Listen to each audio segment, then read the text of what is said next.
Конечно се осветлува Новоселската клисура, односно еден од влезовите на Штип.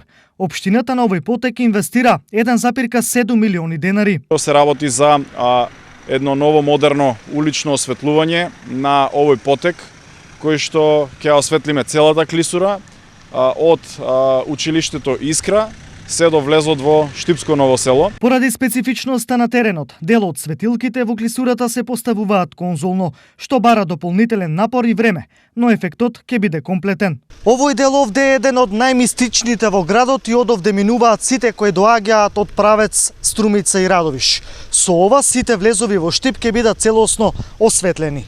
Претходно, општината инвестираше во ново осветлување и на останатите влезови во градот. Неодамна го осветливме и влезот на градот од кампус 4 кон Лукойл, кон кружниот тек, така што имавме еден нов влез, модерен влез, заради тоа што Штип, ако е вистински центар на источен регион, таков треба да биде и на дело, заради тоа што пристапите на градот се многу значајни. Во Ново село ќе бидат поставени 22 столбови од 9 метри висина со лед светилки, во должина од над 600 метри.